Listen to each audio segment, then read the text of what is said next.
Actually multiple foetus ആണ്, ട്രിപ്പിളറ്റ്സ് ആണ്. Okay, 3 കുഞ്ഞുങ്ങൾ ഗർഭപാത്രത്തിലുണ്ട് എന്ന് അന്നേരമാണ് ഡോക്ടർ ഞങ്ങളോട് പറഞ്ഞത്. സത്യത്തെ കേട്ടപ്പോൾ ഞെട്ടിപ്പോയി കാണും. ഞങ്ങൾ ഒരു എന്ത് പറയണം എന്നറിയാത്ത സന്തോഷമുണ്ട്. എന്നാൽ ഈ ഒരു റിസ്കി, അതായത് അതിൻ്റെ റിസ്കുകൾ കാര്യങ്ങൾ പറഞ്ഞിട്ടാണ് ഡോക്ടർ പറയുന്നത്. അപ്പോൾ അതിൻ്റേതായ റിസ്ക് ഉണ്ട്. സന്തോഷമാണ്. എംബ്രിയോ റിഡക്ഷൻ എന്ന് പറയും.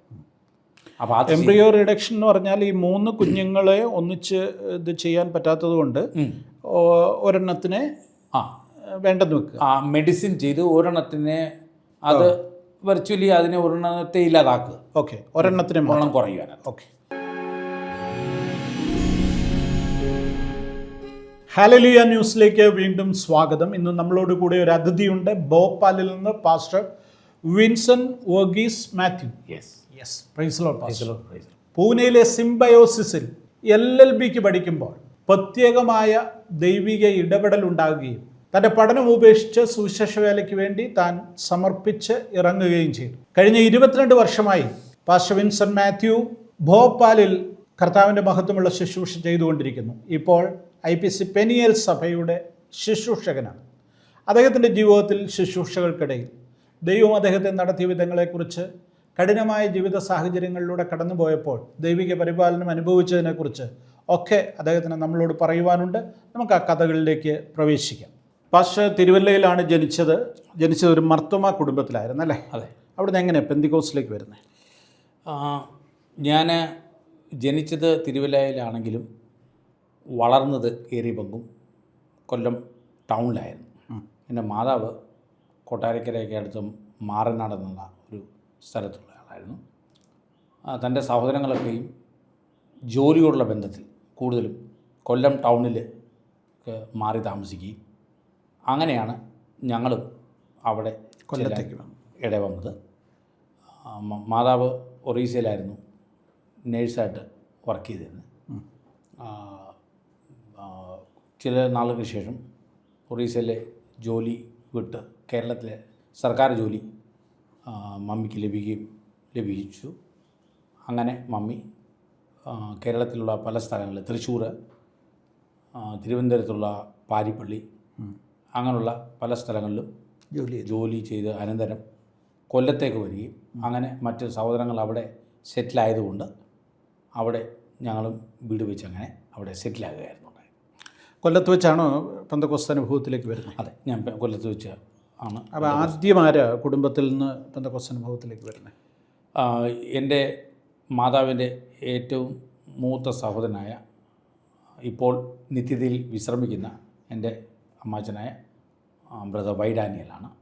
അദ്ദേഹം നിത്യതയിൽ വിശ്രമിക്കുന്നു. കൊല്ലത്തുള്ള അസംബ്ലീസ് ഓഫ് ഗോഡിലെ ബ്രദർ വൈ ഡാനിയലിൻ്റെ സഹോദരിയാണ് എൻ്റെ മാതാവ്, വിൻസൻ പാസ്റ്ററുടെ മദർ. ഓക്കെ, എനിക്കിപ്പോൾ ആ ചരിത്രവും കഥയും മനസ്സിലാവുന്നുണ്ട്. ഓക്കെ, എനിവേ, അങ്ങനെ മാതാവാണ് ആദ്യം വിശ്വാസത്തിലേക്ക് വരുന്നത് അല്ലേ? ഞങ്ങളുടെ കുടുംബത്തിൽ നിന്ന് മാതാവാണ്. ഓക്കെ, എത്രാമത്തെ വയസ്സിലാണ് പെന്തക്കോസ്ത് അനുഭവത്തിലേക്ക് വരുന്നത്? ഞാൻ എൻ്റെ ഒരു 18ാമത്തെ വയസ്സ്. അതുവരെ മർത്തോമ പള്ളിയിൽ മെമ്പർഷിപ്പിലൊക്കെ പോയിരുന്നു. പക്ഷെ കൊല്ലത്ത് ഞങ്ങൾ 18ാമത്തെ വയസ്സിലാണ് ഞാൻ വിശ്വാസത്തേക്ക് രക്ഷിക്കപ്പെടുന്ന അവസ്ഥ, രക്ഷാനിർണയത്തിലേക്ക് വരുന്നെങ്കിലും ഞങ്ങൾ ആക്ച്വലി മമ്മിയോടൊപ്പം കൊല്ലം ടൗൺ AG ചർച്ചിൽ തന്നെ അങ്ങ് ആരംഭഘട്ടം തൊട്ട് മാർത്തോമ ചർച്ചിനുള്ള ബന്ധത്തിൽ ഞാൻ അങ്ങനെ പോകാറില്ലായിരുന്നു. പപ്പ ആ വർഷങ്ങളൊക്കെയും ഒറീസയിലായിരുന്നു. പപ്പ മാർത്തോമ വിശ്വാസത്തിലായിരുന്നു. കൊല്ലത്ത് വന്നതിന് ശേഷവും ചില വർഷങ്ങൾ മാർത്തോമ സഭയോടുള്ള ബന്ധത്തിലായിരുന്നു. LLBക്ക് പഠിക്കാൻ തീരുമാനിച്ചു, എന്താ കാരണം? സത്യം പറഞ്ഞാൽ എനിക്ക് കുറച്ച് രാഷ്ട്രീയ മോഹങ്ങളും ഉണ്ടായിരുന്നു. പഠിച്ചു വരുന്ന സമയത്ത് അന്നത്തെ ചെറിയ പ്രായത്തിലായതുകൊണ്ട് വിദ്യാർത്ഥി രാഷ്ട്രീയം ഉണ്ടായിരുന്നു. വിദ്യാർത്ഥി രാഷ്ട്രീയം ഞാൻ ശരിക്കും പറഞ്ഞാൽ 5ാം ക്ലാസ്സിൽ പഠിക്കുമ്പോഴാണ് വിദ്യാർത്ഥി രാഷ്ട്രീയത്തിലേക്ക് വരുന്നത്. അന്ന്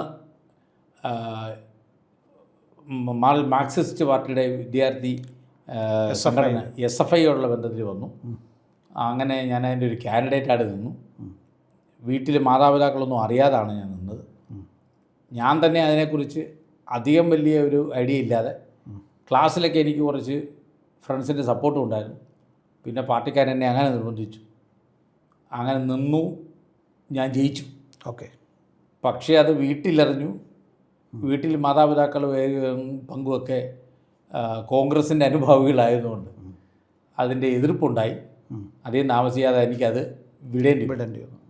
പിന്നെ കുറച്ചൊക്കെ പാർട്ടി പ്രവർത്തനങ്ങളൊക്കെ ആയിട്ട് പോയി. അങ്ങനെ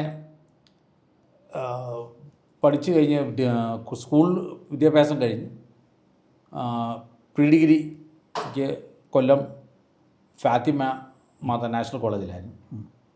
അപ്പോഴും കുറച്ച് രാഷ്ട്രീയ അനുഭവം ഉണ്ടായിരുന്നു. അന്ന് എൻ്റെ അനുഭവം മാറി, കമ്മ്യൂണിസ്റ്റ് പാർട്ടിയുടെ അനുഭവം മാറി, കുറച്ചുകൂടെയൊക്കെ കോൺഗ്രസിൻ്റെ അനുഭവത്തിലൊക്കെ ആയി. കുറച്ചിലൊക്കെ പാർട്ടി ചെറിയ തോതിലൊക്കെ പ്രവർത്തിക്കുമായിരുന്നു. പക്ഷേ ആ സമയത്ത് തന്നെ എന്തോ ഈ പ്രൊഫഷൻ ഒരു വക്കീലാകണമെന്നൊരു ചിന്ത എൻ്റെ മനസ്സിലുണ്ടായിരുന്നു. കുറച്ചൊക്കെ ഞാൻ വാചാലതയോടെ സംസാരിക്കുന്ന ഒരാളുമായിരുന്നു. അപ്പോൾ ചില സമയത്തൊക്കെ പലരും എൻ്റെ സംസാരങ്ങളൊക്കെ കേട്ട് എൻ്റെ ബന്ധുക്കളും സുഹൃത്തുക്കളെ പറയും, നീ ഒരു വക്കീലാകുന്ന നല്ലത്. അങ്ങനെ അതിൻ്റെ സ്വാധീനം അത് മനസ്സിൽ കയറി. അങ്ങനെ ഞാൻ അവസാനം ആ ഒരു കോഴ്സ് പഠിക്കാനുള്ള ഒരു താല്പര്യത്തിലേക്ക്. പഠിക്കാനായിട്ട് LLBക്ക് പഠിക്കാനായിട്ട് പൂനെക്ക് പോകാൻ തീരുമാനം എങ്ങനെയാണ് വന്നത്? പൂനെക്ക് പോകാൻ അത് ആക്ച്വലി ഞാൻ ആ കാര്യം ഷെയർ ചെയ്തപ്പം ട്രിവാൻഡ്രം ബാറിലെ 1-2 വക്കീലന്മാർ അന്ന് കൊല്ലത്ത് വന്നായിരുന്നു.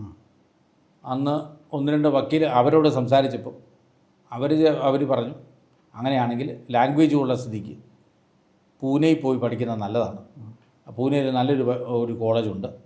അങ്ങനെ അവർ പരിചയപ്പെടുത്തി അനന്തരമാണ് ഞാൻ പൂനെയിൽ ട്രൈ ചെയ്ത്. അവരോടൊപ്പം തന്നെയാണ് ഞാൻ പോയി അത് ട്രൈ ചെയ്ത്. അങ്ങനെ സിംബയോസിസിൽ അഡ്മിഷൻ എടുത്ത് അവിടെ പഠനം ആരംഭിച്ചു. 1997 സ്വാതന്ത്ര്യത്തിൻ്റെ 50-ാം വർഷം അതാണ് എനിക്ക് പൂനെയിലുള്ള സിംബയോസിസ് കോളേജ് ഓഫ് ലോയിൽ അഡ്മിഷൻ കിട്ടുകയും അങ്ങനെ അങ്ങോട്ട് കടന്നു പോവുകയും ചെയ്തു. അങ്ങനെ പഠിച്ചു 6-7 മാസം പഠിച്ചു കഴിഞ്ഞപ്പോൾ ഉണ്ടാകുന്ന ഒരു ദൈവിക ഇടപെടലിലൂടെ അത് വേണ്ടെന്ന് വെക്കുന്നു അല്ലേ? മനസ്സിൽ. പക്ഷേ ചർച്ചിനോടുള്ള ബന്ധത്തിൽ വരുമ്പോൾ ഞാൻ വളരെ ചർച്ചിൻ്റെ എല്ലാ കാര്യങ്ങളും ആക്റ്റീവായിരുന്നു. അതേസമയം സൺഡേ സ്കൂൾ പ്രസ്ഥാനമായാലും യുവജന പ്രസ്ഥാനമായാലും ഇനി ICPF വളരെ ഏർലി പ്രോഡക്ട്സിലൊരാളാണ്. Doctor D Joshua, doctor Muralidhar, brother Abraham. അങ്ങനെ ഡി ജോഷുവ മുരളീധരനൊക്കെ ഈ കൊല്ലം പ്രോഡക്ട്സ് ആണല്ലോ. അതല്ലേ. അവരുടെ ബന്ധത്തിൽ ICPFനോട് വളരെ ഒരു ആഴമായ ബന്ധമുണ്ടായിരുന്നു. അനേക വർഷങ്ങളിൽ എനിക്ക് അതിൻ്റെ ക്യാമ്പുകൾക്ക് പങ്കെടുക്കുവാനും ഒക്കെ എനിക്ക്. അപ്പോൾ അങ്ങനെയുള്ളൊരു ആത്മീക വൈദ്യം എനിക്കുണ്ടായിരുന്നു. അപ്പോൾ ആ സഭയിൽ വളരെ ആക്റ്റീവായിട്ട് അതും എൻ്റെ അകത്ത് ഒരു വശത്തുണ്ടായിരുന്നു. അപ്പോൾ ആളുകൾ പറയുമായിരുന്നു, ഇത് രണ്ടും കൂടെ എങ്ങനെ ഒന്നിച്ചു പോകുന്നത്, ഇതൊരു പ്രൊഫഷൻ വേറൊന്നാണ്. ആളുകൾ പറയുന്നത് സത്യം പറയാൻ തന്നെ നമ്മെ പ്രേരിപ്പിക്കുന്ന ഒന്നല്ല ഈ പ്രൊഫഷൻ. അപ്പോൾ എങ്ങനെ നിങ്ങൾക്ക് കോപ്പപ്പ് ചെയ്ത് കൊണ്ടുപോകാൻ പറ്റും? പക്ഷെ അതൊന്നും ഞാൻ ചിന്തിച്ചില്ല. എനിക്ക് ആ LLBയിലേക്ക് പോകണമെന്ന് താല്പര്യം വന്നപ്പോൾ ഞാൻ അതിനകത്തോട്ട് എഴുതിയായി. മറ്റേ ഭാഗം അത്ര ഡെപ്തിലൊന്നും ചിന്തിക്കേണ്ട ഒരു പ്രായമല്ലല്ലോ. ഒന്നും ആയില്ല. എന്നാൽ കർത്താവിൻ്റെ വേലയ്ക്ക് കഴിയാവുന്ന രീതിയിലൊക്കെ ഞാൻ വളരെ ആക്റ്റീവായിട്ട് പങ്കെടുക്കുകയും എന്നെ ഏൽപ്പിക്കുന്ന കാര്യങ്ങളൊക്കെ ചെയ്യുകയും ചെയ്യായിരുന്നു. എന്നാലും പഠനത്തിൻ്റെ ബന്ധത്തിൽ അങ്ങനെ അങ്ങ് മുമ്പോട്ട് പോകാൻ. എന്നാൽ അവിടെ ചെന്നതിന് ശേഷം എനിക്ക് മൈഗ്രേഷൻ സർട്ടിഫിക്കറ്റ് ലഭിക്കാൻ സാധാരണഗതിയിൽ അത് പെട്ടെന്ന് ലഭിക്കേണ്ടതാണ്. വലിയ ഒരു തടസ്സം അതിനകത്ത് ഉണ്ടാവാനില്ല. കേരള യൂണിവേഴ്സിറ്റിയിൽ നിന്ന് അങ്ങോട്ട് സിംബയോസിസിലേക്കുള്ള ഒരു പൂനെ യൂണിവേഴ്സിറ്റിയിലേക്കുള്ള ഒരു മൈഗ്രേഷൻ സർട്ടിഫിക്കറ്റാണ് അവർ ചോദിച്ചത്. പക്ഷേ അത് സാധാരണഗതിയിൽ വരാൻ വഴിയില്ലാത്ത സാങ്കേതിക തടസ്സങ്ങൾ ഇതിന് വന്നു. അത് തന്നെ അത് മറ്റുള്ളവരോട് പറയുമ്പോൾ അവർക്ക് തന്നെ മനസ്സിലാകത്തില്ല എങ്ങനെ ഈ തടസ്സം വരുന്നത്. ആ സമയത്ത് പൂനെയിൽ വെച്ച് ഞാൻ ഒരു മീറ്റിങ്ങിന് അറ്റൻഡ് ചെയ്തു. മീറ്റിങ്ങിന് പുറകിലിരിക്കുമ്പോൾ ദേവദാസൻ വന്നു എന്നോട് ദൈവാലോചന പറഞ്ഞു. അദ്ദേഹത്തിന് ഞാൻ ഒരു ലോ സ്റ്റുഡൻ്റ് ആണെന്നോ എൻ്റെ ഈ ബാക്ക്ഗ്രൗണ്ടൊന്നും അറിയത്തില്ല. അപ്പോൾ ഇങ്ങനെയാണ് പറഞ്ഞത്, കർത്താവിൻ്റെ വേലയ്ക്ക് വേണ്ടി വ്യക്തമായ വിളിയുള്ള ആളാണ് താങ്കൾ. അതുകൊണ്ട് തന്നെ ഇപ്പോൾ സഞ്ചരിക്കുന്ന വഴി വേറെയാണ്, റൂട്ട് മാറിയാണ് സംസാരിക്കുന്നത്. അപ്പോൾ ഞാൻ അദ്ദേഹത്തെ നോക്കി. അദ്ദേഹത്തിന് പറയും, എനിക്ക് താങ്കളെക്കുറിച്ചൊന്നും അറിയില്ല, കർത്താവ് തന്ന ആലോചനയാണ് പറയുന്നത്. അപ്പോൾ എത്ര റൂട്ട് മാറിയാൽ റൂട്ട് മാറുന്നത് തന്നെ ദൈവത്തിൻ്റെ വേലയ്ക്ക് വേണ്ടി സമർപ്പിതനായ ഒരു വ്യക്തിയുടെ ജീവിതത്തിൽ ദൈവത്തിൻ്റെ ഇടപെടലാണ് ഈ റൂട്ട് മാറ്റുന്നത്. ഇന്ന് തടസ്സമൊക്കെ ഈ തടസ്സം. അപ്പോൾ ആ തടസ്സം എനിക്ക് മനസ്സിലാകുന്നുണ്ട്, എൻ്റെ ജീവിതത്തെ അനുഭവിക്കുന്നുണ്ട്. അത് കഴിഞ്ഞിട്ട് ഞാൻ കർത്താവിൻ്റെ ദാസനോട് സംസാരിച്ചു. ഞാൻ പറഞ്ഞു, എനിക്ക് നിങ്ങളെക്കുറിച്ച് അറിയത്തില്ല, പക്ഷേ ദൈവാത്മാവ് വ്യക്തമായി കാണിച്ചാണ് കർത്താവിൻ്റെ വേലയ്ക്ക് വേണ്ടി ഒരു വിളിയുണ്ട്. അത് ഞാൻ പറഞ്ഞു, എൻ്റെ മാതാവ് എന്നെ അതിന് സമർപ്പിച്ചു. അതുകൊണ്ട് അതിൽ നിന്ന് വ്യത്യസ്തമാണ്, അത് സമർപ്പിച്ചു. പക്ഷേ ദൈവത്തിൻ്റെതായൊരു വിളി മുകളിലുണ്ട്. അതുകൊണ്ട് തന്നെ ഇന്നിപ്പോൾ നിങ്ങൾ പറഞ്ഞപ്പോഴാണ് ഞാൻ അറിഞ്ഞത്. എന്നാലും ഞാൻ ദൈവത്തിൻ്റെ ആലോചന പ്രാപിച്ച് പറഞ്ഞതാണ്. ഈ റൂട്ട് മാറ്റം ഇതെല്ലാം വരുന്നത്, ഈ തടസ്സങ്ങളെല്ലാം വരുന്നത് കർത്താവിൻ്റെ വിലയ്ക്ക് വേണ്ടി കർത്താവ് സ്നേഹനിർഭരമായിട്ട് ക്ഷണിച്ചുകൊണ്ടിരിക്കും. അത് എത്രയും പെട്ടെന്ന് അതിനുവേണ്ടി സമർപ്പിക്കുന്നതാണ് നല്ലത്. അല്ലെങ്കിൽ ഇതുപോലെ തന്നെ കൺഫ്യൂസ്ഡ് ആയിട്ടുള്ള കാര്യങ്ങൾ ജീവിതത്തിൽ സംഭവിക്കും. ഒരുപക്ഷെ എങ്ങോട്ടെങ്കിലും എത്തിപ്പറ്റാൻ സമയങ്ങളെടുക്കും. കർത്താവിൻ്റെ വിലയ്ക്ക് വേണ്ടി ഇത്രയും പെട്ടെന്ന് സംഭവിക്കുന്നത് നല്ലതെന്ന് ഞാനത് കേട്ടുകൊണ്ട് ചില ദിവസങ്ങൾക്ക് ശേഷം നാട്ടിൽ മടങ്ങിയെത്തി. നാട്ടിൽ മടങ്ങിയെത്തിയപ്പോൾ ഞാൻ എൻ്റെ ടൗൺ AG ചർച്ചിൽ ഒരു 21 ദിവസം ഉപവാസം ഇരിക്കുന്ന സമയത്ത്, അപ്പം 97 അവസാനമാണ്, വർഷാവസാനമുള്ള 21 days ഫാസ്റ്റ്. അവിടെ വ്യക്തമായി പറഞ്ഞാൽ ഞങ്ങളുടെ ചർച്ചിൽ ആരാധിക്കാൻ വല്ലപ്പോഴൊക്കെ വരുന്നതായ ഒരു ജയപ്രസാദ് എന്ന ബ്രദറുണ്ട്. അച്ഛനിപ്പം കാനഡയിലാണ്. അദ്ദേഹത്തിൻ്റെ കൂടെ ദൈവാത്മാവ് വീണ്ടും ആ പൂനെയിൽ കൂടെ ഞാൻ കേട്ട ആലോചനയെ അപ്പം ഉറപ്പിച്ചു എന്ന് പറയാം. ഓക്കെ. അത് വ്യക്തമായി പറഞ്ഞു, എൻ്റെ പേര് വിളിച്ച് പറഞ്ഞു. ഇപ്പോൾ ജീവിതത്തിലൊരു വഴിത്തിരിവിലാണെങ്കിൽ വഴി എങ്ങോട്ട് പോകണമെന്നറിയാതെ പകച്ചു നിൽക്കുന്ന അനുഭവങ്ങളുണ്ട് ജീവിതത്തിൽ. അത് കർത്താവിൻ്റെ വേലയ്ക്ക് വേണ്ടി ഒരു വിളി ഉള്ളതുകൊണ്ടാണ്. വിളിയില്ലാത്തവരാണ് ദൈവം ആ വഴിയിൽ പോകാൻ അനുവദിക്കും. താങ്കൾക്ക് മേലെ ആ വിളി വ്യക്തമാണ്. താങ്കളുടെ അകത്തും അതിനുള്ളതായ ഗൈഡൻസും ഉണ്ട്.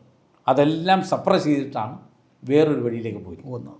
അതുകൊണ്ട് ദൈവം മടക്കി താങ്കളെ ദൈവത്തിൻ്റെ വഴിയിലേക്ക് കൊണ്ടുവരാനുള്ള ഇതാണ് ദൈവം ചെയ്യുന്നത്. അതുകൊണ്ട് എത്രയും പെട്ടെന്ന് മടങ്ങി വരിക, അതാണ് നല്ലത്. അല്ലെങ്കിൽ ജീവിതത്തിൽ പോകുന്ന വഴികളൊക്കെ എങ്ങും എത്താതാകും. അതൊരു പ്രതികൂല അവസ്ഥകളുണ്ടാകും. അത് ഇപ്പം ഞാനത് അതിന് മുമ്പിൽ എനിക്ക് സമർപ്പിക്കേണ്ടതായിട്ടുണ്ട്. കാരണം 2 പ്രാവശ്യം 2 വ്യക്തികൾ 2 വ്യത്യസ്ത സ്ഥലങ്ങളിലിരുന്ന വ്യക്തികൾ എന്നോട് ഇത് ആലോചന പറഞ്ഞപ്പോൾ ദൈവാത്മാവിൻ്റെ ശരിയായ ഇടപെടലാണെന്നും അറിഞ്ഞ് എൻ്റെ അകത്ത് അതിൻ്റെ ആ ഉള്ളിലുള്ള കത്തലുമുണ്ട്. അതറിഞ്ഞ് ഞാൻ അവിടെ വെച്ച് എന്നെ തന്നെ പൂർണ്ണ സമയ സുവിശേഷ വിലയ്ക്ക് വേണ്ടി സമർപ്പിക്കുകയായിരുന്നു. അങ്ങനെ സുവിശേഷ വിലയ്ക്ക് വേണ്ടി സമർപ്പിച്ചിട്ട് അടുത്ത സ്റ്റെപ്പ് എന്തുവായിരുന്നു? തുടർന്ന് സ്വാഭാവികമായും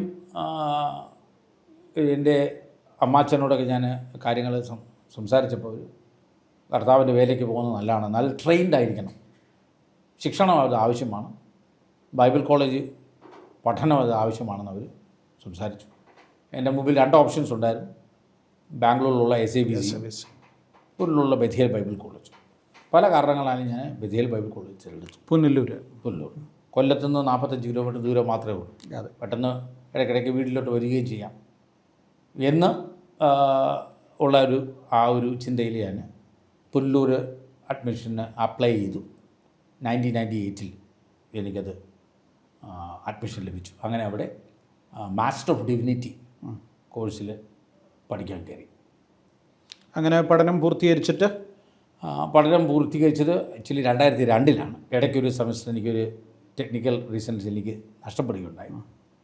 2002 ഞാൻ പഠനം പൂർത്തീകരിച്ചു. പഠനത്തിൻ്റെ കാലയളവിൽ തന്നെ പ്രാർത്ഥിക്കുമ്പോഴും ഒക്കെ പ്രയർ ടവർ ഉണ്ടായിരുന്നു ബഥേൽ ബൈബിൾ കോളേജിൻ്റെ. അവിടെയൊക്കെ ചെന്നിരുന്ന് പ്രാർത്ഥിക്കുകയൊക്കെ ചെയ്യുമ്പോൾ എപ്പോഴും എൻ്റെ മനസ്സിൽ നോർത്ത് ഇന്ത്യയിലേക്ക് പോകണം എന്നൊരു ആഗ്രഹമുണ്ട്. അങ്ങനെ ഒരു നോർത്ത് ഇന്ത്യൻ ചലഞ്ച്, ഒരു മിഷൻ ചലഞ്ച് വല്ലതും അറ്റൻഡ് ചെയ്യുകയോ അങ്ങനെ എന്തെങ്കിലും ഉണ്ടായിട്ടുണ്ടോ? അവിടെ പാസ്റ്റർ എസക്കിയേൽ ജോഷുവ വന്ന് നടത്തിയ മിഷൻ ചലഞ്ചസിൽ പലപ്പോഴും അതിനകത്ത് പങ്കെടുക്കുമ്പോഴൊക്കെ ആ ഒരു സ്പാർക്ക് എൻ്റെ അകത്ത് ഉണ്ടായിരുന്നു. എൻ്റെ അകത്ത് ഓൾറെഡി എൻ്റെ പേരൻസ് ആക്ച്വലി 2 പേരും പഠിച്ചത് ഒഡീഷയിലായിരുന്നു. ഓക്കെ. മമ്മി കട്ടക്ക് മെഡിക്കൽ കോളേജിലാണ് ജനറൽ നേഴ്സിംഗ് പഠിച്ചത്. പപ്പ ഇവിടെ തിരുവല്ലയിൽ പഠനം പൂർത്തീകരിച്ച ശേഷം പപ്പയുടെ അമ്മാച്ചന്മാരെല്ലാവരും ഒറീസയിലായിരുന്നു. അവിടെ ചെന്ന് പഠിച്ച് അവിടെ ജോലിയായി. ഓക്കെ. പപ്പ സെയിൽസ് ടാക്സിൽ ഇൻസ്പെക്ടറായിട്ട് ജോലി ചെയ്യായിരുന്നു. മമ്മി നേഴ്സുമായി. 2 പേരും ഒഡീഷയിലാണ് പഠിച്ചുകൊണ്ട് അങ്ങനെ ഒരു നോർത്ത് ഇന്ത്യൻ കണക്ഷൻ ഉണ്ടായി. പിന്നെ എൻ്റെ മനസ്സിലെന്തോ അതിനൊക്കെ ഇന്നിപ്പോൾ ഞാൻ പാസ്റ്ററോട് സംസാരിക്കുമ്പോൾ എനിക്ക് പറയാൻ കഴിയും, ദൈവാത്മാവ് ഒരു വ്യക്തിയെ ഒരു പ്രത്യേക നിലകളിലേക്ക് കണ്ടാൽ അതിനോടനുബന്ധിച്ച് ചില കാര്യങ്ങൾ ആ വ്യക്തിയുടെ ജീവിതത്തിൽ ചെയ്യും. അതിലൊരു ഉദാഹരണം എനിക്ക് പറയാനുള്ളത്, 10ാം ക്ലാസ്സിൽ ഞാൻ പഠിച്ചപ്പോൾ എനിക്ക് ഏറ്റവും കൂടുതൽ മാർക്ക് ഹിന്ദിക്കായിരുന്നു. ഓക്കെ. 85% മാർക്ക് എനിക്ക് ഹിന്ദിക്കുണ്ടായിരുന്നു. അത് എൻ്റെ പപ്പായും നല്ലപോലെ എന്നെ പപ്പയ്ക്ക് നല്ലൊരു ഹിന്ദി അറിയാം. ട്രെയിൻ ചെയ്തു. എനിക്ക് ആ ലാംഗ്വേജ് വളരെ താല്പര്യമായിരുന്നു. അപ്പോൾ എല്ലാവർക്കും അതിശയമായിരുന്നു. ഞാൻ ആക്ച്വലി ഇംഗ്ലീഷ് മീഡിയത്തിൽ പോലും പഠിച്ച ആളല്ല. ഞാൻ കൊല്ലത്ത് മലയാളം മീഡിയത്തിൽ പഠിച്ച ആളാണ്. ഓക്കെ. മലയാളം മീഡിയത്തിൽ പഠിച്ചതാണ്. അപ്പോൾ എനിക്ക് ഏറ്റവും കൂടുതൽ മലയാളികൾ സാധാരണ ഒരുപാട് സംസാരിക്കാത്ത ഭാഷയായ ഹിന്ദി ഭാഷയിൽ എനിക്ക് ഏറ്റവും കൂടുതൽ മാർക്ക് വരും. അപ്പോൾ അതും ആ ലാംഗ്വേജിനോട് എനിക്കൊരു പ്രത്യേക താല്പര്യം ഉള്ളിൽ തോന്നാനില്ലേ. പിന്നെ ഇവഞ്ച്വലി ബൈബിൾ കോളേജിൽ പോയപ്പോൾ ദൈവം എന്നെ അങ്ങനെ ഓറിയൻറ്റ് ചെയ്തു. നോർത്ത് ഇന്ത്യയിലേക്ക് വേണ്ടി ഒരു അവസരം ലഭിക്കാൻ വേണ്ടി എങ്ങനെ അവിടെ പോകും എന്നെനിക്കറിയത്തില്ല. എനിക്കങ്ങനെ അവിടെ പരിചയമുള്ള ആരും അറിയില്ല.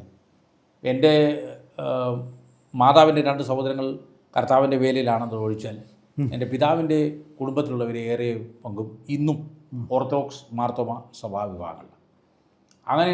അങ്ങനെയുള്ളൊരു ബാക്ക്ഗ്രൗണ്ട് എനിക്ക് അങ്ങനെ ഇല്ലായിരുന്നു. പക്ഷേ എന്നാലും കർത്താവിൻ്റെ വേലയ്ക്ക് വന്നപ്പോൾ നോർത്ത് ഇന്ത്യയിൽ പോയി കർത്താവിൻ്റെ വേല ചെയ്യണം എന്നുള്ളൊരു ആഗ്രഹം. അതെനിക്ക് എങ്ങനെയാണ്, എനിക്ക് അവിടെ ഒരു പരിചയമുള്ളവരാരുമില്ല, എങ്ങനെ അവിടെ ചെല്ലാൻ പറ്റുമെന്ന് അറിയില്ല. എന്നിരുന്നാലും ഞാൻ പ്രാർത്ഥിച്ചു. വളരെ പാഷനേറ്റായിരുന്നു ഞാൻ ഹിന്ദി ലാംഗ്വേജ് പഠിക്കാനും. ഹിന്ദിയിൽ സംസാരിക്കുന്നത് പലപ്പോഴും എനിക്കറിയാവുന്ന ഹിന്ദിയിൽ ഒക്കെ പോയി ഞാനിങ്ങനെ ഇമാജിൻ ചെയ്യുമായിരുന്നു. ബഥേൽ ബൈബിൾ കോളേജിൻ്റെ മുഖത്ത് ടെറസിൽ പോയിരുന്ന് രാത്രിയിൽ ലൈറ്റൊക്കെ ഓഫ് ഇട്ടിരുന്ന് പ്രാർത്ഥിക്കുകയും പ്രസംഗിക്കുമ്പോൾ ഞാൻ ഇമാജിനേഷനിൽ പ്രസംഗിക്കുമായിരുന്നു. അറിയാവുന്ന ഹിന്ദിയിൽ നോർത്ത് ഇന്ത്യയിലെ നഗരങ്ങളിൽ അവിടെ സ്റ്റേജ് കെട്ടി നോർത്ത് ഇന്ത്യൻസിനോട് ഹിന്ദി പ്രസംഗിക്കുന്ന പോലെ എനിക്കറിയാവുന്ന ഹിന്ദിയിൽ ഞാനിങ്ങനെ ഇമാജിനേറ്റീവ്ലി പ്രീച്ച് ചെയ്യാറ്. അങ്ങനെയൊക്കെയുള്ള അനുഭവങ്ങൾ എനിക്കുണ്ട്. വളരെ താല്പര്യത്തോടെ ഞാനങ്ങനെ മുമ്പോട്ട് പോകും. അങ്ങനെ 2002 ഗ്രാജുവേറ്റ് ചെയ്തു. അതിന് ശേഷം പ്രാർത്ഥിച്ചപ്പോഴാണ് എനിക്ക് AGയുടെ മഹാരാഷ്ട്രയിലുള്ള അന്നത്തെ സൂപ്രണ്ട് പാസ്റ്റർ M. തോമസിൻ്റെ മരുമകൻ പാസ്റ്റർ അനിൽ അലക്സാണ്ടറുമായിട്ട് ഒരു കണക്ഷൻ ഉണ്ടായി. അദ്ദേഹം എന്നെ മുംബൈയിലേക്ക് വിളിച്ചു. മുംബൈ വസായി വെസ്റ്റിലായിരുന്നു താമസിച്ചിട്ടുണ്ട്. അവിടെ ചെന്ന് അദ്ദേഹത്തിൻ്റെ അന്ന് ബ്രസീലിലുള്ള അസംബ്ലീസ് ഓഫ് ഗോഡിൻ്റെ ഒരു പ്രോജക്റ്റുമായിട്ട് കൊളാബറേറ്റഡ് ആയിട്ടൊരു പ്രോജക്റ്റ് മഹാരാഷ്ട്ര AGയുടെ ഉണ്ടായിരുന്നു. അതിനകത്ത് വർക്ക് ചെയ്തു. 1 വർഷത്തോളം പാസ്റ്റർ അനിലിനോടുകൂടി വർക്ക് ചെയ്തു. ആ പ്രോജക്റ്റ് വർക്ക് ചെയ്യാനും അതിൻ്റെ ഒരു ബൈബിൾ കോളേജ് ഉണ്ടായിരുന്നു, അതിൻ്റെ വാർഡനും അങ്ങനെ മറ്റു പല കാര്യങ്ങളുമായിട്ട് ചെയ്ത് അങ്ങനെ 1 വർഷം പോയി. 1-2 മാസം പാസ്റ്റർ M. തോമസ് അമേരിക്കയിൽ പോയപ്പോൾ ചെമ്പൂരുള്ള AG ചർച്ചിൻ്റെ പാസ്റ്ററായിട്ട് ഞാൻ ശുശ്രൂഷയിലായിരുന്നു. ആ 1 വർഷത്തിന് ശേഷം എനിക്ക് വിവാഹാലോചന വരികയും ഞാൻ നാട്ടിൽ മടങ്ങിയെത്തി. തുടർന്നായിരുന്നു എൻ്റെ വിവാഹം ഒക്കെ നടന്നത്. വൈഫിൻ്റെ പേര്, വീട്? വൈഫിൻ്റെ പേര് സുനിത. എൻ്റെ വൈഫ് മാവേലിക്കര വഴിവാടി എന്ന സ്ഥലത്താണ് അവരുടെ കുടുംബം. അവിടെയുള്ള ഞങ്ങളുടെ വിവാഹം നടക്കുന്നത് 2003 നവംബർ 28. അതിന് ഒരു 2 ആഴ്ചയ്ക്ക് മുമ്പാണ് പാസ്റ്റർ KT മാത്യു മരിച്ചു. ഓക്കെ. പാസ്റ്റർ KT മാത്യുവിൻ്റെയും ജോൺ കെ മാത്യു പാസ്റ്ററിൻ്റെ ചർച്ചിലെ ബിലീവറാണ്. ആ ചർച്ചിനോട് തൊട്ടടുത്ത വീടും ആ ചർച്ചിന് സ്ഥലം കൊടുത്ത കുടുംബമാണ് കരിയമ്പട്ടത്ത് കുടുംബം എന്ന് പറയും. ആ കുടുംബത്തിലെ അംഗമാണ് എൻ്റെ വൈഫ്. അപ്പം ഞങ്ങളുടെ കല്യാണത്തിന് 2 ആഴ്ചയ്ക്ക് മുമ്പാണ് കർത്താവിദാസൻ മരിച്ചു പോയത്. ഞങ്ങളുടെ കല്യാണം നവംബർ 28 നടക്കുമ്പോൾ അന്ന് പാസ്റ്റർ ജോൺ കെ മാത്യു ആണ് അതിനെ സംസാരിച്ചു. കൊല്ലം ടൗൺ AG വെച്ചാണ് എൻ്റെ വിവാഹം നടന്നത്. ഓക്കെ. അങ്ങനെ വിവാഹാനന്തരം വീണ്ടും മുംബൈയിലേക്ക് പോയോ അതോ? വിവാഹാനന്തരം ഞങ്ങൾ പ്രാർത്ഥിച്ചുകൊണ്ടിരുന്നു. ഞങ്ങളൊരു കുടുംബമായിട്ട് പ്രാർത്ഥിച്ചു. ഞങ്ങൾക്ക് നോർത്ത് ഇന്ത്യയിലേക്ക്, അപ്പം വൈഫിനും നോർത്ത് ഇന്ത്യയിലേക്ക് പോകണമെന്നൊരു ആഗ്രഹമുണ്ടായിരുന്നു.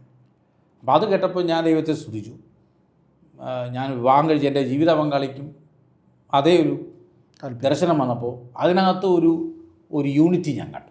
അത്ര സ്റ്റെപ്പ് ബൈ സ്റ്റെപ്പായിട്ട് വലിയ കാര്യങ്ങളൊന്നും ജീവിതത്തിൽ സംഭവിക്കുന്നെങ്കിലും സ്റ്റെപ്പ് ബൈ സ്റ്റെപ്പായിട്ട് ഓരോന്നിനും ചെറിയ ദൈവം നമ്മളെ ഒരുക്കുകയാണ്. ഗൈഡൻസ് ഞാൻ കണ്ടു. അത് വളരെ സർപ്രൈസിങ് ആയിരുന്നു. ഞാൻ കല്യാണം കഴിക്കുന്ന സമയത്ത് എൻ്റെ വൈഫ് മാവേലിക്കരയിലുള്ള സോൾ വിനേഴ്സ് ഈശോ അവിടുത്തെ വാർഡനായിട്ടിരിക്കുകയായിരുന്നു. അങ്ങനെയാണ് വിവാഹം കഴിച്ചത്. ആ സമയത്ത് തന്നെ പുള്ളിക്കാരിയും പറഞ്ഞത് എൻ്റെ വൈഫ് COTR പഠിച്ചിറങ്ങിയതാണ്. ഡോക്ടർ BJ ടൈറ്റസിൻ്റെ അവിടെ പഠിച്ചിറങ്ങിയത്. ഡോക്ടർ ജെയിംസ് ചാക്കോ ഇവരൊക്കെ അധ്യാപകരാണ്. അപ്പം മാത്രമല്ല എൻ്റെ വൈഫിൻ്റെ മൂത്ത സഹോദരി അവർ കുടുംബമായിട്ട് പോകും കർത്താവിൻ്റെ വേലയിലാണ്. അവർ ഗാസിയാബാദിൽ ഇവാഞ്ചൽ ബൈബിൾ ചർച്ച് എന്ന് പറഞ്ഞൊരു ചർച്ചിലൂടെ കുറിച്ചാണ്. പാസ്റ്റർ എന്നെ ഫിലിപ്പ് ഒരുപക്ഷെ പാസ്റ്റർ കേട്ട് കാണും. ന്യൂ ടെസ്റ്റ്മെൻറ്റ് ചർച്ചിലുണ്ടായിരുന്നു. പിന്നെ വേറൊരു അപ്പോൾ അദ്ദേഹമാണ് എൻ്റെ വൈഫിനെ കൊണ്ട് COTRലേക്ക് ചേർത്തത്. അപ്പോൾ അവിടെ പഠിക്കുമ്പോൾ തന്നെ ഇവഞ്ച്വലി നോർത്ത് ഇന്ത്യയിലേക്ക് കർത്താവിൻ്റെ വേലയായിട്ട് വരണമെന്ന ആഗ്രഹം പുള്ളിക്കാരിക്കലും ഉണ്ടായിരുന്നു, മനസ്സിലുണ്ടായിരുന്നു. അങ്ങനെ വിവാഹാനന്തരം ഞങ്ങൾ പ്രാർത്ഥിച്ചുകൊണ്ടിരുന്നു. പക്ഷേ എന്നാൽ വ്യത്യസ്തമായൊരു കോൾ അന്നേരം കിട്ടി.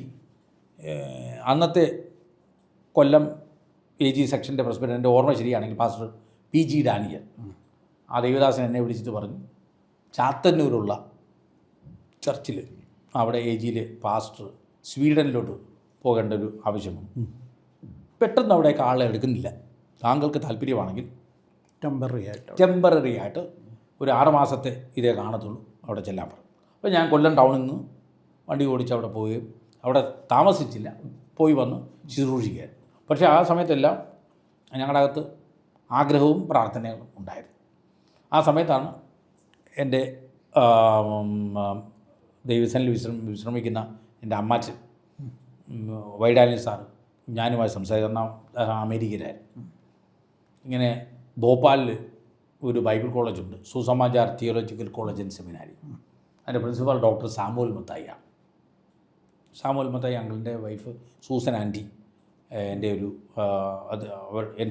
എൻ്റെ കസിൻ ആ കുടുംബത്തിൽ നിന്നാണ്, ബിജു ഡാനിയൽ വിവാഹം ചെയ്തു. അങ്ങനെ ഒരു കണക്ഷൻ പറഞ്ഞു.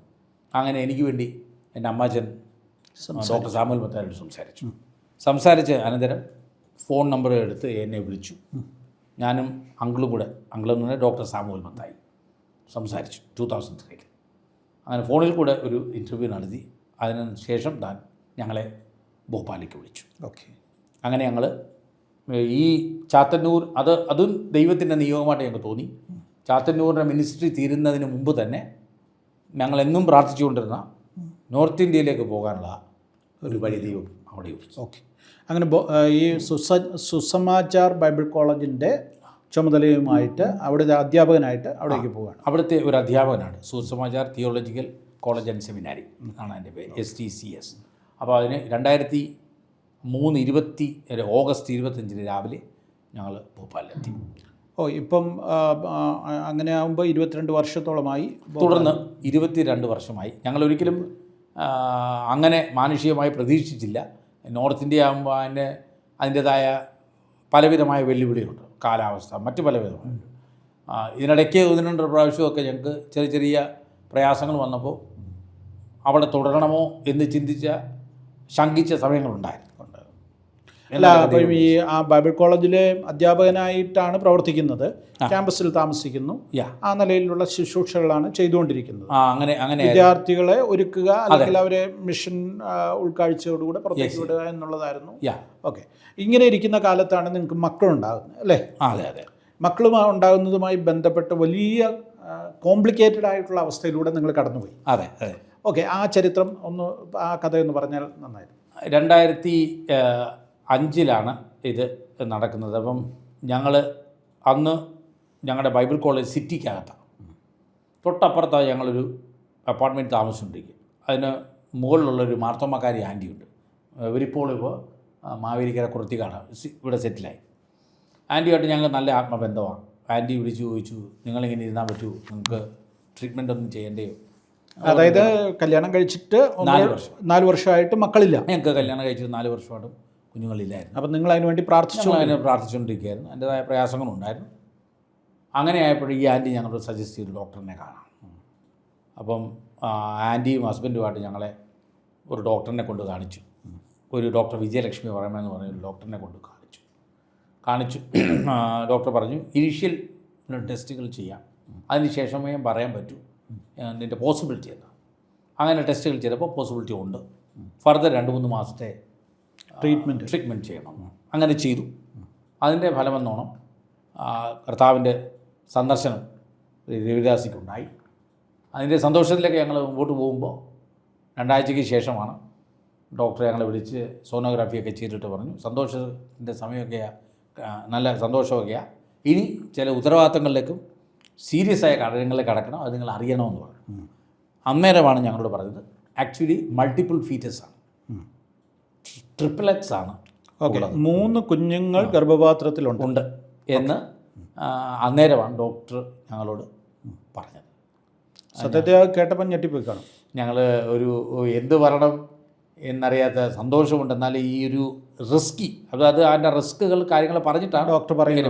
അപ്പോൾ അതിൻ്റേതായ റിസ്ക് ഉണ്ട്. സന്തോഷമാണ്, ഒന്നിന് പകരം 3 ബട്ട് എന്നാൽ അതിൻ്റേതായ റിസ്കുകൾ പറയാൻ തുടങ്ങിയപ്പോൾ ഞങ്ങൾക്ക് ഒന്നും മനസ്സിലായില്ലേ എന്ത് ചെയ്യണം. ഞങ്ങൾ വളരെ ടെൻസ്ഡായി. പറഞ്ഞു ടെൻഷൻ ആകണ്ട, അതിന് പരിഹാരമുണ്ട് ഓക്കെ എന്ന് പറഞ്ഞു.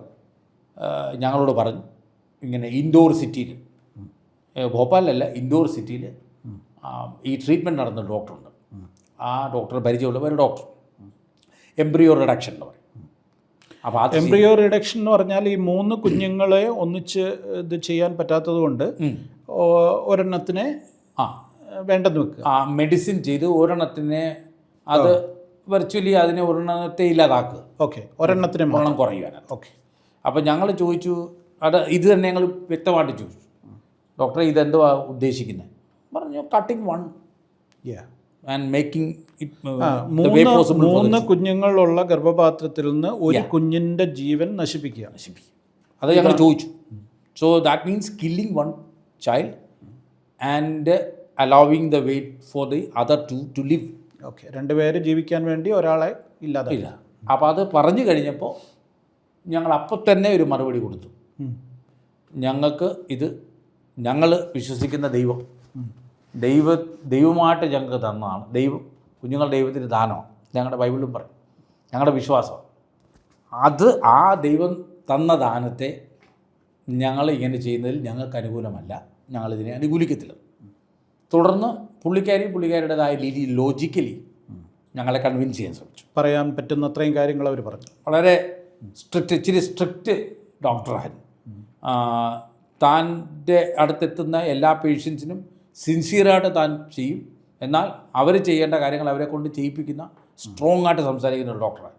ഞങ്ങളിത് പറഞ്ഞു, നിങ്ങൾ പോയി ഒരാഴ്ച ആലോചിച്ച് പേരൻസിനോട് കൺസൾട്ട് ചെയ്തു. അപ്പോൾ പറഞ്ഞ പേരൻസിൻ്റെ റിലേറ്റീവ്സിലൊക്കെ നേഴ്സസ് ഉണ്ടോ എന്ന് ചോദിച്ചു. ഞാൻ പറഞ്ഞു എൻ്റെ മമ്മി എന്നെ നേഴ്സാണ്. Okay, so it's easy for you to consult with that. നമ്മൾ ശരി. അപ്പോൾ മമ്മി നാട്ടിൽ, ഞാൻ വന്ന് മമ്മിയോട് ഇത് വിളിച്ചു.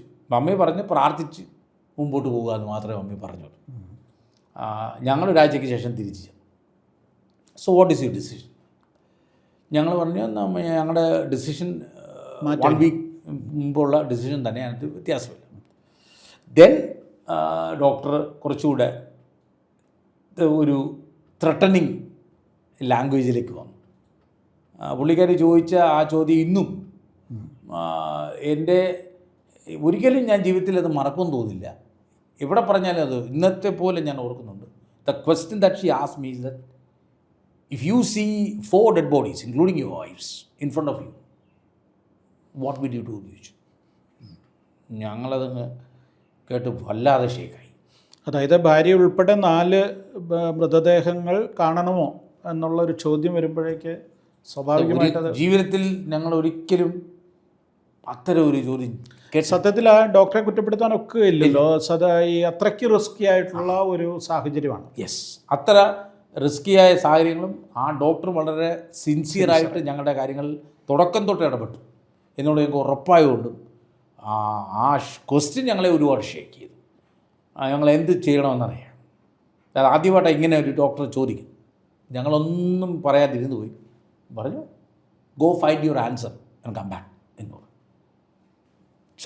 സമയമൊന്നും പോയിട്ട് ഞങ്ങൾ തിരിച്ചു വന്നു. വൈഫിനോട് ചോദിച്ചു. പറഞ്ഞു നമുക്കിപ്പോൾ ചോദിക്കാനുള്ളത് ഇവിടെ ഡോക്ടർ സാമുവൽ മത്തായി ഞങ്ങളുടെ പ്രിൻസിപ്പൽ, ഞങ്ങളുടെ അങ്കിളേ ഉള്ളൂ, ഞങ്ങളുടെ സ്പിരിച്വൽ ഫാദർ പുള്ളി. ഞങ്ങൾ അപ്പോയിൻമെൻറ്റ് ഫീസ് ചെയ്ത് അങ്കിളിനെ ആൻറ്റിയും പോയി കണ്ടു. അങ്കിളിനോട് ഞാൻ ഇതുപോലെ പറഞ്ഞു ഈ ചോദ്യം. അങ്കിള് പറഞ്ഞ മറുപടി അതിനെ വെല്ലുന്നൊരു മറുപടി പറഞ്ഞു. Next time you go and tell her that your director is willing to bury all 4 dead bodies. ഞാൻ അത് കേട്ട് പിന്നെയും ഡോക്ടർ പറഞ്ഞതിനേക്കാൾ കൂടുതൽ ഞാൻ ഷേക്കായി. അപ്പോൾ അങ്കിള് പറഞ്ഞു Vincent, I know you are shaked. പക്ഷേ ഞാൻ മനഃപൂർവ്വം പറഞ്ഞു നിൻ്റെ വിശ്വാസത്തിൽ നിന്നെ ഉറപ്പിക്കാനാണ് പറഞ്ഞു. We are with you, God has given you and God will honor you, but you have to take certain risks. It's not only risk, it's a faith. It's a step of faith. You go ahead, we are with you. Go and tell the doctor, if it is necessary, I'm willing to do that. എന്തായാലും ആ ഒരു ചഞ്ചലിപ്പോടെ ഞങ്ങൾ വീണ്ടും, പക്ഷേ ഞങ്ങളകത്ത് മസ്ബൂത്തായി പ്രാർത്ഥിക്കാനൊരു force പുറകിലുണ്ട്. The entire Bible college is behind you in pray. ഇതെല്ലാ ബൈബിൾ കോളേജിലും എല്ലാ പിള്ളേർക്കും പറയും. ദ നെക്സ്റ്റ് ഡേയിൽ ചാപ്പൽ അനൗൺസ് ചെയ്തു, ഇതൊരു വലിയ റിസ്ക്, ഹ്യൂജ് റിസ്ക്കാണ് വിൻസെൻ്റ് ഫാമിലി പോകുന്നത്.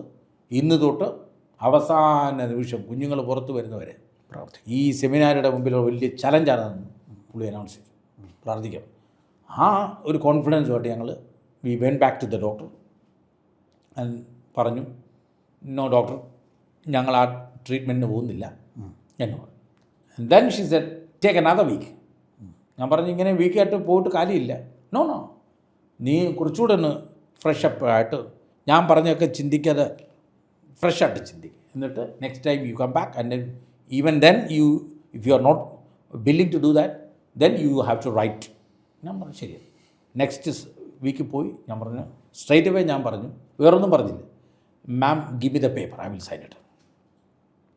പറയുന്നതിന് ഞാൻ പറഞ്ഞു, മാം പറഞ്ഞായിരുന്നല്ലോ, so you are not going to change. No, I'm not going to change. Okay, let it be. ഞാൻ പറഞ്ഞു, I'm willing to sign the paper. No, you don't need to. ഞാൻ പറഞ്ഞു sign ചെയ്യേണ്ടെന്ന് ഒട്ടും. ഞാൻ പറഞ്ഞു, അത് അവരുടെ ഒരു റിസ്ക് അല്ലാതെ അവർക്ക് പോകാനുള്ള, അവർ എല്ലാം നിങ്ങളെ ഞാൻ മനസ്സിലാക്കിച്ചു. ഇനി ഞാനൊരു റെസ്പോൺസിബിലിറ്റിയും അതിനകത്ത് ഇഷ്യൂസ് വന്നാൽ എനിക്ക് ഉണ്ടാകത്തില്ലെന്ന് പറയാം.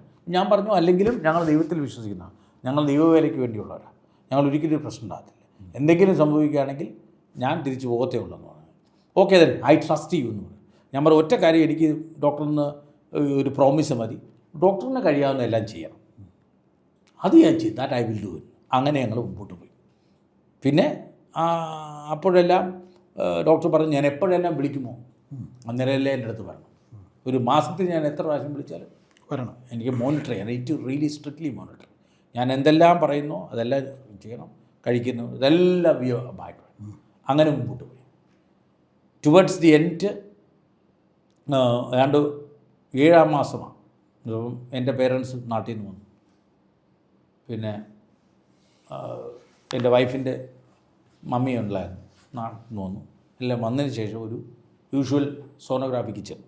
വൈകുന്നേരം ചെന്നപ്പം സോണോഗ്രാഫി എടുത്തിട്ട് പറഞ്ഞു, ഒരു കുട്ടിയുടെ ഹാർട്ട് ബീറ്റ് എനിക്ക് ലൊക്കേറ്റ് ചെയ്യാൻ കഴിയുന്നില്ല. ഈ എൻഡില, അതായത് 6-7 മാസം കഴിഞ്ഞ് 7 മാസം കഴിഞ്ഞ് 7 മാസം കഴിഞ്ഞിട്ടാണ് ഇത്. ബാക്കിയുള്ള ചെക്കപ്പും ട്രീറ്റ്മെൻറ്റും എല്ലാം നടക്കുന്നുണ്ട്. അങ്ങനെ ഒരു ഇടയ്ക്കിടയ്ക്കുള്ള ഒരു സോണോഗ്രാഫിയിൽ ഇങ്ങനെ കണ്ടെത്തി, I am not able to locate the heart beat of one child. എന്നെ വിളിച്ചു പറഞ്ഞു. ഞാൻ പറഞ്ഞു, ഡോക്ടറെ എന്താ ചെയ്യുന്നത്?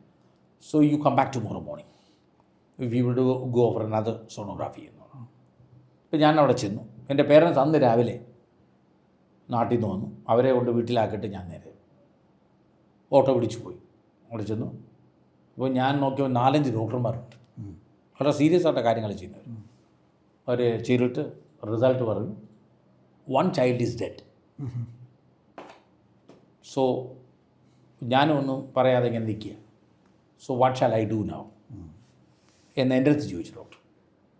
അപ്പോൾ ഞങ്ങളവരെ ഇതൊന്നും ചെയ്യരുതെന്ന് പറഞ്ഞിട്ടുള്ളതല്ല, അതുകൊണ്ടാണ്. അപ്പോൾ ഞാൻ പറഞ്ഞു, obviously you are the one to do the next, because that 1 child is now away, it's out of picture. Now it's up to you to do. So shall I go out and open ചെയ്തേ പറ്റും, because this will effect the other 2 children. ഞാൻ പറഞ്ഞു, doctor, but it's a premature month, 7 മാസം കഴിഞ്ഞു, very premature, high risk ടൈമാണ്. But എനിക്കിതൊന്നും ചെയ്യാൻ പറ്റത്തില്ല, ഇത് ഡെഡാണ്, കംപ്ലീറ്റ്ലി ഡെഡാണ്. എനിക്കല്ലെങ്കിൽ ഞാൻ ഓപ്പൺ ചെയ്യുന്ന സമയമായിരുന്നു. അപ്പോൾ ഞാൻ എല്ലായിടത്തും വിളിച്ച് പറഞ്ഞു, പ്രാർത്ഥിച്ചു. ഞങ്ങളെ അറിയുന്ന, അന്ന് ഭോപ്പാലിൽ ഞങ്ങളെ അറിയുന്ന ദൈവമക്കൾ, അന്ന് ഞങ്ങൾക്ക്, എൻ്റെ ഓർമ്മ ശരിയാണെങ്കിൽ അന്ന് ചർച്ചകൂടുണ്ടാണ് ഒരു പാസ്റ്റർ ബാബു തങ്കച്ചനുണ്ട്. ഇപ്പോൾ പുള്ളി പോകുന്നില്ല, കുണ്ടറക്കാരനാണ്, കൊല്ലം കുണ്ടറ. പുള്ളിക്കാരനെ വിളിച്ച് പറഞ്ഞു, ഞങ്ങളുടെ പരിചയമുള്ള എല്ലാ കുടുംബങ്ങളും അത്യാവശ്യം പരിചയമുള്ള പെന്തക്കോസ് കുടുംബങ്ങളെല്ലാം വിളിച്ചു. എല്ലാവർക്കും അറിയാമായിരുന്നു ഈ ഒരു വിഷയം. അങ്കിളും പറഞ്ഞു പ്രാർത്ഥിക്കാൻ, ശക്തമായി പ്രാർത്ഥിച്ചു. വൈകുന്നേരം 4 മണിയായപ്പോൾ അവർ കയറി. അവർ ചില നിമിഷങ്ങൾക്ക് ശേഷം ഓപ്പൺ ചെയ്തു. ഒരു കുഞ്ഞിനെ എടുത്ത് ഡെഡായിരുന്നു. ഏറ്റവും കൂടുതൽ വളർച്ചയായിരുന്നു. പുറത്തെടുത്തിട്ട് ഇവഞ്ച്വലി ജീവനുള്ള 2 കൊച്ചു കുഞ്ഞുങ്ങളെ. അത് ഒരാളിന് 1.8 ഒരാൾ 1.4 ആയിരുന്നു.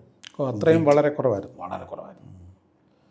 എന്നിട്ട് എൻ്റെ അടുത്ത് ആദ്യം ഞാനാകപ്പെടെ വല്ലാത്ത ടെൻഷനിലിരിക്കും. എൻ്റെ ആദ്യം പറഞ്ഞു, ഞാൻ ഈ മറ്റേ ബോഡി ഞങ്ങൾക്ക് ഇനി വിട്ടു തന്നൂടെ എന്ന് ചോദിച്ചു. ഞാൻ ആ ടെൻഷനിലായതുകൊണ്ട് ഔട്ട് ഓഫ് മൈൻഡ് ആയതുകൊണ്ട് ഞാൻ പറഞ്ഞു okay whatever you want to do. അത് കേട്ട പാസ്റ്റർ ബാബു തങ്കച്ചനെ കൂടി ഒന്ന് പറഞ്ഞു, ഒരിക്കലും അരുത്. പുള്ളി ചെന്ന് പറഞ്ഞു, അത് ടെൻഷനിൽ പുള്ളി പറഞ്ഞാൽ ഞങ്ങൾ തിരിച്ചു കൊണ്ടുപോയി. അവിടുത്തെ ഒരു ഹിന്ദി പാസ്റ്ററുണ്ട് ഭോപ്പാലിലുള്ള, പാസ്റ്റർ സാം ഫ്രാൻസിസ്, അദ്ദേഹവും ഡോക്ടർ സാമുൽ മത്തായി, പാസ്റ്റർ ബാബു തങ്കച്ചൻ, പിന്നെ എൻ്റെ മദറിൻ്റെ അവർ ഇത്രയും വേണ്ടി കൂടെ പോയി. അവർ ഒഫീഷ്യലായിട്ട് അതിനെ പാട്ടുപാടി ഒരു കുഴിയെടുത്ത് അതിനെ അടക്കി. അതിനുശേഷം അവർ പോയ സമയത്ത് ഞങ്ങൾ പോയില്ലേ, ഒരു ട്രേ ഉണ്ട്, ഇത്രയും ട്രേ ഉണ്ട്. ഒരു ട്രേയിൽ ഈ 2 പിള്ളേരെ കിടത്തു. എൻ്റെ അടുത്തോട്ട് കൊണ്ടുവന്ന് ഇതാണ് പിള്ളേർ വളരെ കുറവാണ്, വെയിറ്റ് കുറവാണ്, അപ്പോൾ ഇൻക്യൂബേറ്ററിൽ വെച്ചേ പറ്റും. അപ്പോൾ ഞാനങ്ങനെ ടെൻഷനിൽ ഒട്ടും ടെൻഷനായിരുന്നു. ഗൈനക്കോളജിസ്റ്റ് ഡോക്ടർ ചാവള, ഒരു പഞ്ചാബിയാണ്, പുള്ളിക്കാരൻ്റെ കോളേജിലോട്ട് കയറി ഇരിക്കാൻ പറഞ്ഞു. ഈ ട്രെയിൻ ഞാൻ കയറി, ഭയങ്കര ടെൻഷനില്ല, എന്താ നടക്കാമോ എന്നറിയത്തില്ല. ഏതായാലും അവിടെ കൊണ്ടുവച്ചു. തുടർന്ന് ദൈവത്തിൻ്റെ കൃപയെ ബാക്കി കാര്യങ്ങൾ ഞാൻ ചുരുക്കി പറയാം. 27 ദിവസങ്ങൾ അങ്ങനെ ഇരുന്നു. അപ്പോൾ ഇടയ്ക്ക് കരയുന്നില്ല പിള്ളേർ. എൻ്റെ വൈഫിൻ്റെ മൂത്ത സഹോദരി ഈ കുടുംബം കർത്താവിൻ്റെ വേലയിലാണ്. അന്ന് ഗാസിയാബാദിലാണ് evangel Bible church pastor Samuel John എന്ന് പറയും. അദ്ദേഹത്തിൻ്റെ വീട്ടിലാണ് ഇപ്പോൾ ഞാൻ തിരുവല്ലയിൽ താമസിക്കുന്നത്. അദ്ദേഹം കുടുംബമായിട്ട് വന്നു. അദ്ദേഹം വന്ന സമയത്ത് കരയുന്നില്ല. എൻ്റെ കുഞ്ഞുങ്ങൾ 1-2 ദിവസമായിട്ട് കരച്ചില്ല. അതൊരു വലിയ ടെൻഷനായിരുന്നു. അദ്ദേഹം ആ ഇൻക്യുബേറ്ററിൻ്റെ അടുത്തോട്ട് ചെന്നിട്ട് അവിടെ നിന്നോട് പ്രാർത്ഥിച്ചു കഴിഞ്ഞ് സെക്കൻഡിൽ കുഞ്ഞുങ്ങൾ കരയാൻ തുടങ്ങി. അപ്പോൾ ആ പ്രതിസന്ധിയും മാറി. അങ്ങനെ തുടർന്ന് 27 ദിവസങ്ങൾ അവിടെ ഇരുന്നു. അതിനുശേഷം ആ കുഞ്ഞുങ്ങളെ ദൈവം അത്ഭുതകരമായി പുറപ്പെടുവിച്ചു. ഇപ്പം ഇന്ന് ആസ് ഓഫ് നൗ ഒരു 19 വയസ്സായി. വിജയകരമായി ഹൈസ്കൂൾ വിദ്യാഭ്യാസം പൂർത്തിയാക്കി, +2 വിജയകരമായി പൂർത്തിയാക്കി. അവർ ഭോപ്പാലിലുള്ള Bhopal school of social sciences എന്ന കോളേജിൽ BA മാനേജ്മെൻറ്റിന് 2 ഒരേ ക്ലാസ്സിൽ ഒരേ കോഴ്സിൽ പഠിക്കും. ഓക്കെ, അത് ദൈവത്തിൻ്റെ ഒരു വലിയ കരുതലും പരിപാലനവും അതിനകത്തുണ്ടായിരുന്നു. ജീവിതത്തിലെ ഏറ്റവും പ്രധാനപ്പെട്ട അനുഭവം, ഏറ്റവും പ്രധാനപ്പെട്ട ദൈവത്തിൻ്റെ കരുതൽ. അതിനകത്ത് ഏറ്റവും സന്തോഷം എനിക്ക് തോന്നിയത്, അതൊരു സന്തോഷവും ഒരു സംതൃപ്തിയും തന്നു. ഞങ്ങൾ ഒരുപാട് പ്രതിസന്ധി കൂടെയും കൺഫ്യൂഷനിൽ കൂടെയും ഒക്കെ റിസ്കിൽ കൂടെ കടന്നു പോയെങ്കിൽ at the end of the day എല്ലാം കഴിഞ്ഞ് ഞങ്ങളൊരു നല്ല സാരിയും വാങ്ങിച്ച് ആ ഡോക്ടറിനെ ഭയങ്കരമായിട്ട് കെയർ ചെയ്യും. മീഡിയ ആളുകളെ പോലും വിളിച്ചു. 3 പിള്ളേരുണ്ടെങ്കിൽ അത് വാർത്തയാക്കാൻ. അത് പിന്നെ അന്നേരം ഇല്ലായിരുന്നു. പിന്നെ ഒരാൾ മാറിയപ്പോൾ പിന്നെ അത് മാറിയെന്നേ ഉള്ളൂ. അത്ര നല്ലതായിട്ട് എല്ലാവർക്കും ഞങ്ങളെ അറിയാൻ. ഞങ്ങളെ സാരി വാങ്ങിച്ചുകൊണ്ട് അടുത്ത ദിവസം കൊണ്ട് മാറ്റിന് കൊടുത്തു. അവർ സാരി അക്സെപ്റ്റ് ചെയ്തിട്ട് അവർ ഞാൻ പറഞ്ഞതുപോലെ അവരെന്ന് തോന്നുന്നു, now I know that your God is A living God, your God is A powerful God and he has answered your prayers എന്ന് പറഞ്ഞു. അപ്പോൾ അതൊരു വലിയ സാക്ഷ്യമായി. അതൊരു സാക്ഷ്യമായിരുന്നു. വർഷങ്ങൾക്ക് ശേഷം എനിക്ക് എൻ്റെ വൈഫിനൊരു ഫൈബ്രോയിഡ് ഉണ്ടായി യൂട്രസിൽ. അത് റിമൂവ് ചെയ്യാൻ അവിടെ തന്നെ പോയി. ഈ ഡോക്ടറെ അടുത്ത്, ഇതേ ഡോക്ടർ. കുറേ നാളാടുകൾ കാണുന്നില്ല. സ്റ്റെപ്പിൻ ചെയ്തപ്പം കണ്ട ഉടനെ hi Sunita how are you എന്ന് ചോദിച്ചു. I will never forget the crisis and the challenge and the triplets that you carried and eventually it came through എന്നൊക്കെ അന്നേരവും പറഞ്ഞു. അപ്പോൾ ഇന്നും ആ സാക്ഷ്യം അവിടെ നിലനിൽക്കുന്നു. ഓക്കെ പക്ഷേ കഴിഞ്ഞ ദീർഘവർഷങ്ങൾ ബൈബിൾ കോളേജിൽ പഠിപ്പിച്ചു. അതിനുശേഷം ഇപ്പോൾ IPCD ഒരു ശുശ്രൂഷകനായിട്ട് ഭോപ്പാലിലെ പെനിയൽ ചർച്ചിൽ ശുശ്രൂഷകനാണ്. അതെ അതെ. ഓക്കെ, ആ ചർച്ചാണെന്ന് തോന്നുന്നു ആ സിറ്റിയിലെ ആദ്യത്തെ ഒരു മലയാളി ചർച്ച് അല്ലേ? അതോ? അതെ, മലയാളി ചർച്ച്. ആ IPC മധ്യപ്രദേശ് സ്റ്റേറ്റിൻ്റെ ആദ്യ പ്രാരംഭ സഭകളിലൊന്നാണ് ഭോപ്പാലിലെ പെനിയൽ ചർച്ച്. ആ സഭ പണ്ട് പിന്നെ